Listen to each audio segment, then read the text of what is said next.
Well, Gregor, you've named your 42-man squad for the upcoming Autumn Nation series with 12 uncapped players included. How impressed have you been with them at your training camp this week?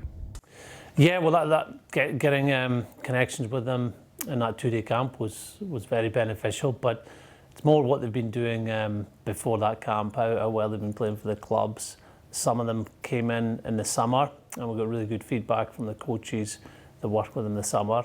And obviously that was a missed opportunity that we weren't able to play test matches in the summer, but we see this campaign, this test window has been a great chance for them to play for their country.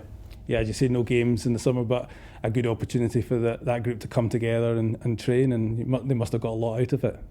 They did, and I think obviously it's coaches and players who were frustrated and disappointed not to get those games, but it was a really positive experience. We know that players that came in the summer left with more motivation than ever to come and try and get back into that Scotland team, and they've shown that in their form and the standards they've showed at training since the start of the season.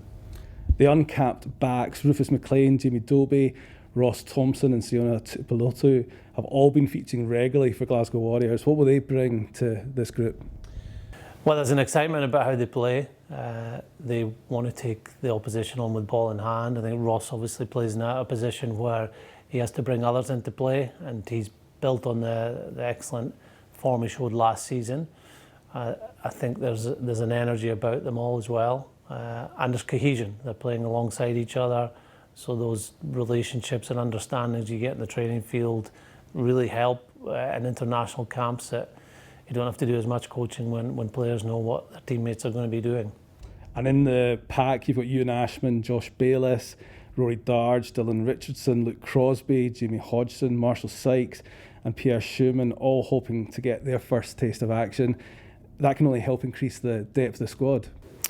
Yes, yeah, that's true. And we have picked up a few injuries in second row, so it's good to look at the depth and the players that are playing regularly now for the pro teams and for Edinburgh in particular, and seeing what they can do in our environment and potentially playing test match rugby.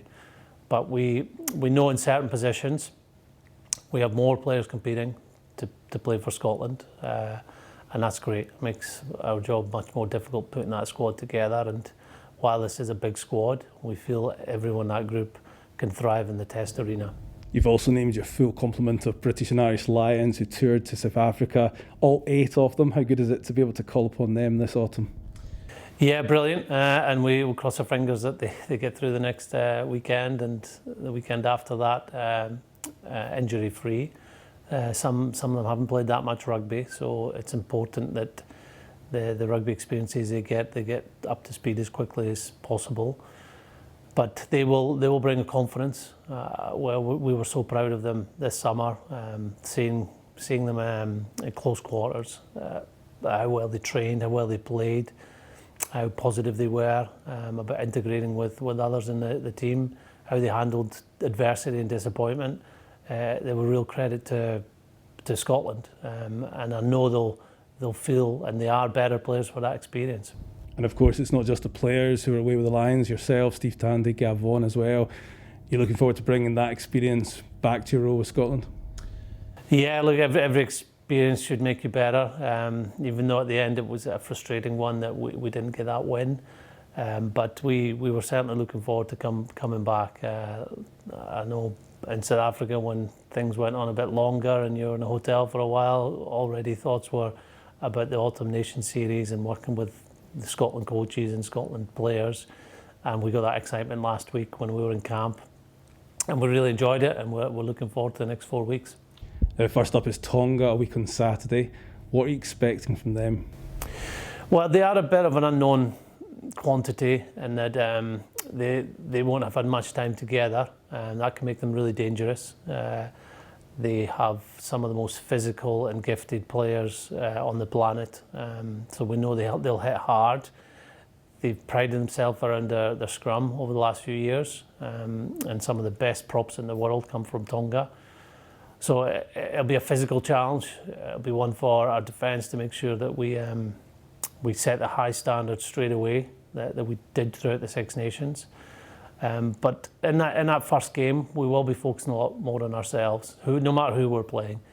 First game to get our systems in place, to get our players back to playing for Scotland. So it's a lot about what we do right, as well as being aware of the threat of the opposition. And I'm sure you'll be hoping for a large crowd to get behind the team in that game against Tonga.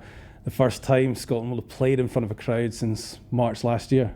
Yeah. That's over 600 days since we played at BT Murrayfield with supporters, and that day was a really special day with the win against France. And the energy the crowd and our supporters give us is massive, and we know throughout autumn we're going to have big support behind us, and we really hope that there's a big crowd for the Tonga game.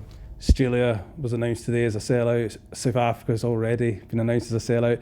You've also got Japan towards the end of November. What are you expecting from these 3 games? Well, the 3 games that follow Tonga are all different challenges, and we're playing teams that are rightly up there with the best in the world. So Australia, having knocked off South Africa and Argentina in the last 4 games, are one of the form teams right now. They're very dangerous. I think they've obviously settled into a game plan that's working really well for them. We've had some real battles against them in the last 5-6 years, very close matches. And they play open rugby, so it should be a great game to watch.